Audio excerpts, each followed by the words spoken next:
Good morning बच्चों। चलिए हम लोग हिस्ट्री का फर्स्ट चैप्टर का सेकंड टॉपिक आज स्टार्ट करते हैं। पिछली बार हमने फर्स्ट चैप्टर का जो टॉपिक पढ़ा था वो था नेशनलिज्म इन यूरोप। जो हमारा चैप्टर है वो rise of nationalism in Europe, ठीक है। तो उसमें हमने फ्रेडरिक सोरियो के बारे में पढ़ा था, उसके आर्ट के बारे में पढ़ा था। आज हम सेकंड चैप्टर पढ़ेंगे, the French revolution and the idea of nation. पहले मैं हिंदी में आपको समझाऊंगी, उसके बाद इंग्लिश में समझाऊंगी। और मैंने आपको पहले भी कहा था कि हम छोटे टॉपिक लेके चलेंगे ताकि ज़्यादा लेंदी ना हो जाए आप लोगों के लिए और आपको ऐसा ना हो कि समझ ना आए, ठीक है। तो बेसिकली इस टॉपिक में सिर्फ दो ही चीज़ बहुत ज़्यादा इम्पॉर्टेंट है। एक तो ये है कि फ्रांस में कलेक्टिव आइडेंटिटी कैसे पैदा हुई लोगों के बीच में, ये एक बहुत इम्पॉर्टेंट है फ्रेंच रेवोल्यूशन के टाइम पे। और जो दूसरा है वो है नेपोलियन कोड, सिविल कोड 1804। ये दो टॉपिक इस जो सब टॉपिक है इसके अंदर बहुत ज़्यादा इम्पॉर्टेंट है, तो बस यही दोनों चीज़ें हम समझेंगे। चलिए मैं स्टार्ट करती हूँ। राष्ट्रवाद की पहली स्पष्ट अभिव्यक्ति 1789 में फ्रांसीसी क्रांति के साथ हुई। 1789 में राष्ट्रवाद नेशनलिज्म का जो हुई 1789 में हुई, ठीक है। जैसे कि आपको याद होगा 1789 में फ्रांस एक ऐसा राज्य था जिसके संपूर्ण भूभाग में एक निरंकुश राजा का आधिपत्य था। फ्रांसीसी क्रांति से जो राजनीति और संवैधानिक बदलाव हुए उसे प्रभुत्व राजतंत्र से निकालकर फ्रांसीसी नागरिकों के समूह हस्तांतरित हो गया।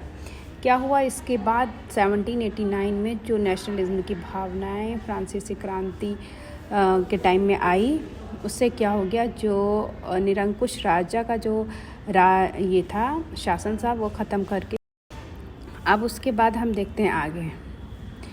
फ्रांस प्रारंभ से ही फ्रांसीसी क्रांतिकारी एक ऐसे अनेक कदम उठाए जिसमें फ्रांसीसी लोगों ने एक सामूहिक पहचान की भावना पैदा हो सके।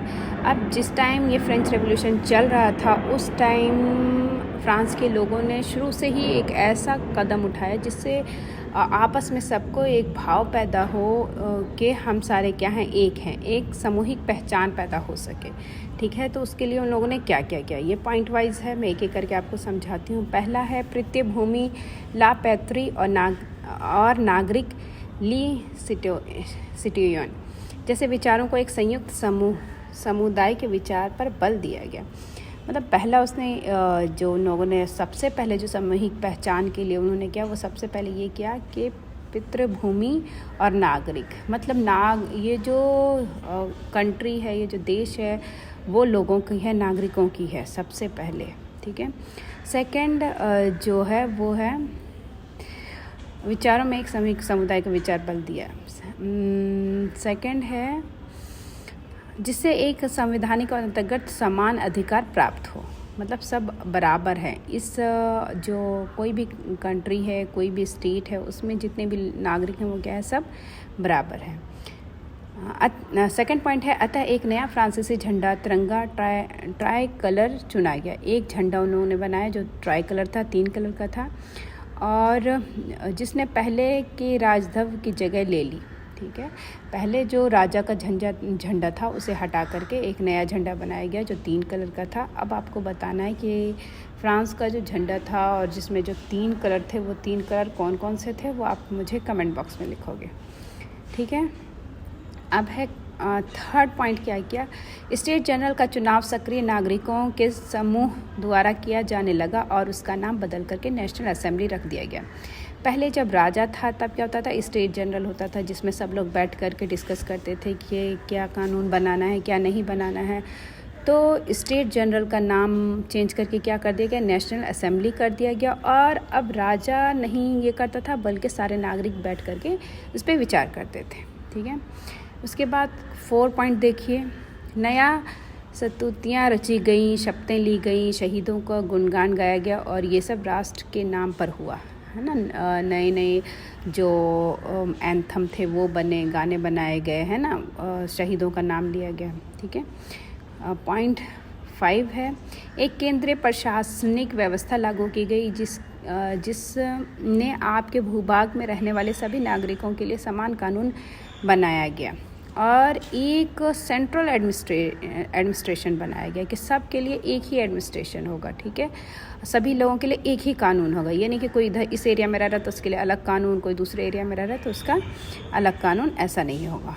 और पॉइंट 6 है आंतरिक आयात निर्यात शुल्क समाप्त कर दिए गए और भार तथा नापने की एक समान व्यवस्था लागू की गई।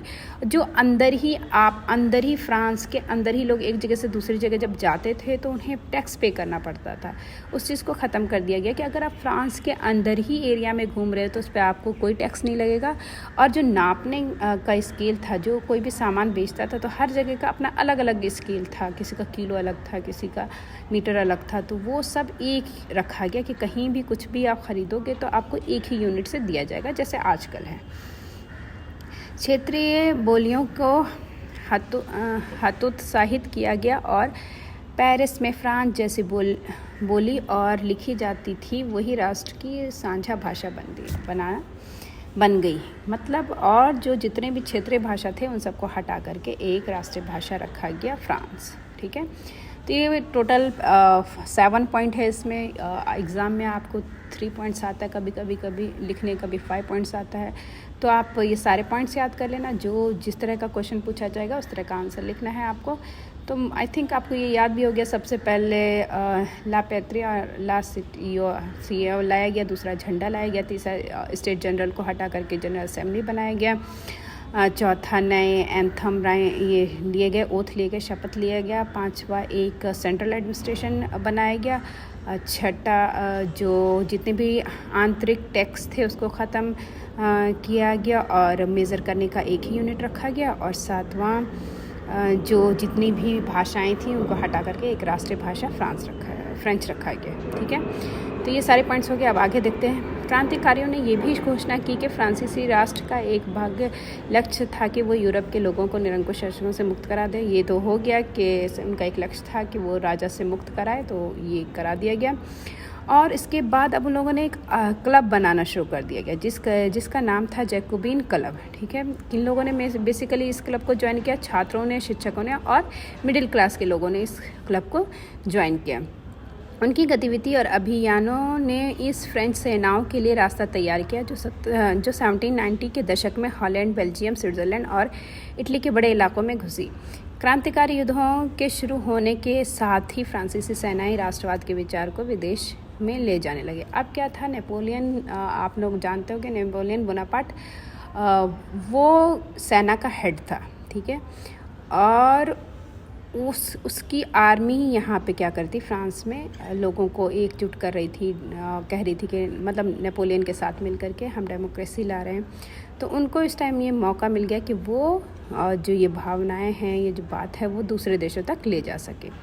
नेपोलियन ने नियंत्रण में जो विशाल क्षेत्र आया वहाँ उसने ऐसे अनेक सुधार की शुरुआत की जिन्हें फ्रांस में पहले से आरंभ किया जा चुका था। फ्रांस के लोग जो चाहते थे कि हाँ ऐसे ऐसे चेंजेस आए जो राजा के टाइम में, बादशाह के टाइम में नहीं आ रही हैं चेंजेस, वैसे चेंजेस लाई जाए, जो लोग चाहते थे उसी चीज़ को नेपोलियन ने शुरू किया।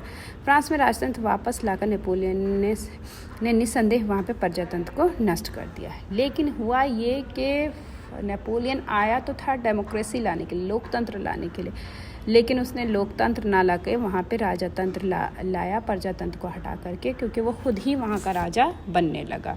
और बहुत सारी चीज़ें उसने ऐसी की जो डेमोक्रेसी के खिलाफ थी, लोकतंत्र के खिलाफ थी।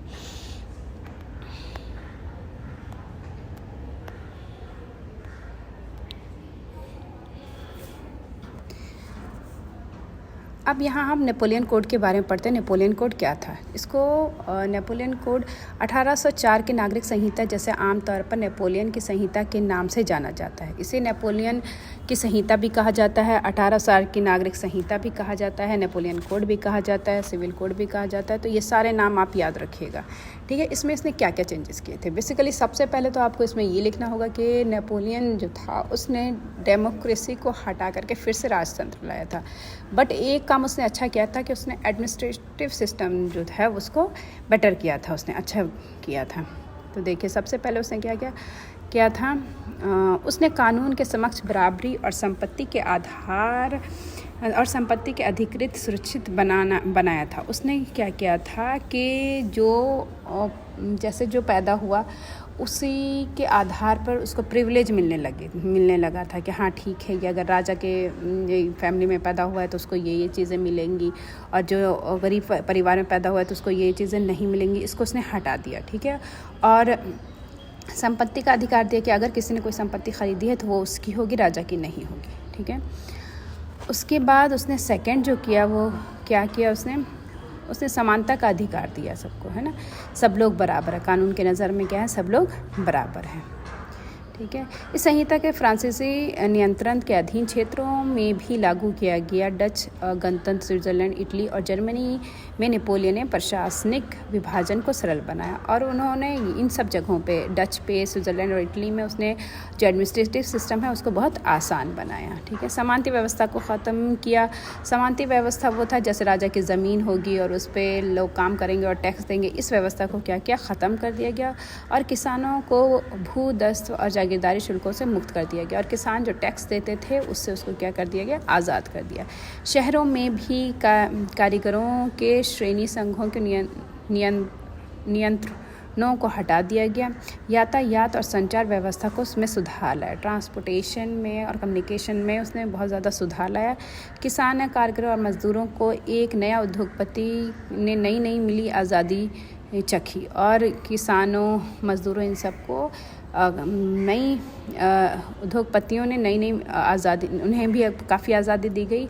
उद्योगपतियों और ख़ास तौर पर सामान बनने वाले लघु उत्पादन ये समझने लगे थे कि एक समान कानून,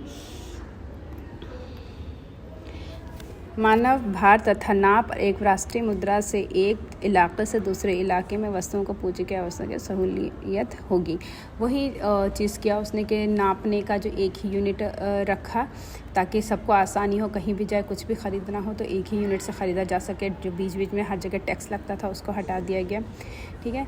लेकिन जीते हुए इलाक़ों में स्थानीय लोगों के फ्रांसीसी शासन के प्रति मिलीजुली प्रतिक्रिया थी। लेकिन जिस एरिया को नेपोलियन ने जीता था, वहाँ के लोगों का नेपोलियन के प्रति जो प्रतिक्रिया थी वो मिलीजुली थी, है ना। कोई उसे पसंद कर रहा था और किसी को वो पसंद नहीं आ रहा था। शुरुआत में अनेक स्थान जैसे हॉलैंड और स्विट्ज़रलैंड की, और साथ ही कई शहर जैसे ब्रुसेल, मेज, मिलान और वारसा में फ्रांसीसी सेनाओं का स्वतंत्रता का तोहफा देने वालों की तरफ से स्वागत किया गया। मगर ये शुरुआत उत्साह शीघ्र ही दुश्मनी में बदल गई। शुरू में तो लोगों को लगा कि हाँ, ये जो नेपोलियन आ रहा है उसकी आर्मी जो है वो हमें एक लोकतंत्र देश दिलवाएगी, लेकिन ऐसा नहीं था। बाद में उन्हें असलियत पता चल गई कि ये वापस राजतंत्र की तरफ ले जा रहा है, ठीक है। क्योंकि उसने काफ़ी कुछ कर दिया था, उसने सेंसरशिप लगा दिया था। सेंसरशिप आप जानते ही हो कि कोई चीज़ आप वहाँ की सरकार के ख़िलाफ़ नहीं बोल सकते, या वहाँ के राजा के ख़िलाफ़ नहीं बोल सकते। आप क्या चीज़ छपा सकते हो, नहीं छपा सकते। न्यूज़ में आप क्या दे सकते, नहीं सकते। उस पर गवर्नमेंट का या वहाँ का जो राजा हो उसका कंट्रोल रहता है। तो उसने ये सब कर दिया था। यूरोप को जीतने के लिए फ्रेंच सेना ने जबरन भर्ती से हो रहे नुकसान प्रशासनिक परिवर्तनों से मिले फ़ायदे से कहीं ज़्यादा नज़र आने लगा, और वो और लोगों को भर्ती करने लगा आर्मी में, ताकि वो और अपनी जो राजतंत्र की जो उसकी शक्ति उसको और ज़्यादा बढ़ा सके। चलिए, ये तो हिंदी में हो गया कंप्लीट। अब एक बार इंग्लिश में देखते हैं। मैंने हिंदी में आपको समझा दिया है तो इंग्लिश में समझना और ज़्यादा आसान हो गया। तो सबसे पहले वही टॉपिक है, the first clear expression of nationalism can be come with the French revolution in 1789 में सबसे पहले जो नेशनलिज्म की भावना पूरी तरह से क्लियर आई वो फ्रेंच रेवोल्यूशन के टाइम में आई, ठीक है। और वहाँ पे 1789 में क्या किया गया, जो मनार्क था उसको अबलिश कर दिया, मनार्क जो था उसको अबलिश करके डेमोक्रेसी लाने की कोशिश की गई।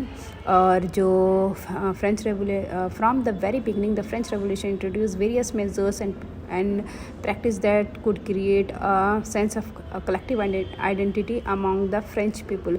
फ्रेंच के लोगों के बीच में जो कलेक्टिव आइडेंटिटी लाने के लिए जो मेजर्स किए गए वो क्या क्या थे। सबसे पहले ला पैट्री एंड ला सिटियन, ठीक है। द फादरलैंड, द सिटीज़न, जो सिटीजन्स है उनका जो स्टेट है या कोई लैंड है वो उनका फादरलैंड है, ठीक है। फिर दूसरा क्या किया था सबको इक्वल राइट्स दिए गए, एक फ्लैग रखा गया, स्टेट जनरल का नाम बदल करके नेशनल असेंबली रखा गया, एक सेंट्रलाइज एडमिनिस्ट्रेटिव सिस्टम रखा गया, इंटरनल कस्टम ड्यूटी और ड्यूज़ को एबलिश कर दिया गया, uniform system of weightage and measure रखा गया, है ना, और जो लैंग्वेज है वो सारे हटा करके और क्या रखा गया, फ्रेंच रखा गया। तो ये हो गया आपका टॉपिक। उसके बाद है सेकंड के वहाँ से डेस्पोटिज्म को हटाया गया, मतलब राजा के द्वारा जो राजा का शासन होता है उसको वहाँ से हटा दिया गया। जब ऐसा हुआ तो बहुत सारे लोग मिल करके उन्होंने क्लब बनाने शुरू कर दिए गए, जिसमें से एक क्लब का नाम है जैकोबिन क्लब। उसमें ज़्यादातर स्टूडेंट या टीचर्स या मिडिल क्लास के लोग जुड़े थे और इन लोगों ने भी ये सारी चीज़ों को मतलब नेशनलिज्म को बढ़ावा देना शुरू किया। अब हमारी बात आ जाती है नेपोलियन पे। नेपोलियन कौन था, नेपोलियन ने क्या क्या किया। नेपोलियन एक आर्मी का हेड था और उसने फ्रेंच में लोगों ने उससे सोचा था कि वो फ्रांस में डेमोक्रेसी के लाएगा, डेमोक्रेसी के लिए आया है, जो राजतंत्र है मोनार्की है उसको हटा देगा। और शुरू में वो उसी के लिए आवाज़ उठा रहा था, लेकिन ऐसा नहीं हुआ। देखिए यहाँ पे 2 return of monarchy. Napoleon had no doubt destroy the democracy in France but the administrative field has been incorporated revolutionary principle. जो नेपोलियन था उसने फ्रांस का जो डेमोक्रेसी था उसको तो डिस्ट्रॉय कर ही दिया था, लेकिन इस पर शक नहीं किया जा सकता कि जो उसका एडमिनिस्ट्रेटिव फील्ड था उसको उसने बहुत अच्छा किया और उसने बहुत जो चेंजेस लाए उसको कहा जाता है सिविल कोड ऑफ 1804 या नेपोलियन कोड कहा जाता है। और ये सारे उसके कोड्स हैं, उसने क्या क्या किया। तो देखो सबसे पहले क्या है did away the all privilege based on the birth. सबसे पहले जो जन्म के आधार पे जो प्रिविलेज मिलता था उसको ख़त्म कर दिया उसने, कि जो पैदा होगा जहाँ पैदा होगा सबको इक्वल राइट्स दिए जाएंगे, ठीक है। दूसरा जो है establish the equality before law, कानून के सामने सब बराबर है, ये दूसरा उसने किया। तीसरा राइट टू प्रॉपर्टी दिया कि अगर किसी ने अपनी प्रॉपर्टी खरीदी तो वो राजा की नहीं होगी, वो उसकी खुद की होगी। फिर चौथा exported to the French control and Dutch, Switzerland, Italy, German, Napoleon है। एडमिनिस्ट्रेटिव सिस्टम को बहुत आसान किया, फ्यूडल सिस्टम को ख़त्म किया, मतलब राजा की कोई ज़मीन नहीं होगी और ऐसा नहीं है कि किसान उस पर टैक्स देंगे, उस सिस्टम को उसने क्या किया, पूरी तरह से ख़त्म कर दिया। Transport and communication system was improve. Transport और जो कम्युनिकेटिव सिस्टम था उन सबको क्या किया गया, इम्प्रूव किया गया। Peasant, artist, workers and new businessman enjoyed a new form freedom. एक तरह की उन्होंने नई तरह की आज़ादी उन लोगों को महसूस हुई। Began realise the uniform life standard. अब ये जो स्टैंडर्ड, वेटेज एंड मेज़र के जो कॉमन था वो सबके लिए एक कर दिया गया, ठीक है। ये तो उसका पॉजिटिव था। नेगेटिव इम्पैक्ट क्या हुआ, the reaction of the local population of French revolution weeks. जो फ्रांस के लोग थे उसका जो रिएक्शन था नेपोलियन के प्रति वो क्या था, मिक्स था। Initially in many place such as Holland, Switzerland as well as in certain cities like Brussels, Mainz, Milan, Warsaw and French armies were welcomed as हार्वेज ऑफ लिबर्टी। शुरू में ये सब जगह कौन कौन से, Holland, Switzerland, Brussels, Mainz, Milan and Warsaw, इन सब जगहों में फ्रेंच आर्मी का वेलकम किया गया ये सोच करके कि ये लोग आज़ादी दिलाएंगे हमें, ठीक है। But in the initial enthusiasm soon turned into hostility as it became clear that new administrative arrangement did not go ahead in the hand of politicians। लेकिन इन्हें बाद में पता चल गया कि ये जो है ये डेमोक्रेसी नहीं ला रहे हैं, ये लोकतंत्र नहीं ला रहे हैं, बस ये क्या कर रहा है, एडमिनिस्ट्रेटिव सिस्टम को अच्छा कर रहे हैं। Increase taxation, censorship, force conscription into the French aims required to the conclude that the rest of the Europe all seem to outweigh the advantage of the administrative system, ठीक है। चलिए ये आपका टॉपिक क्लियर हो गया, इसे अच्छे से पढ़िए। जो आपको नहीं समझ में आए वो क्वेश्चन आप मुझसे पूछ सकते हैं और अपना ख्याल रखें।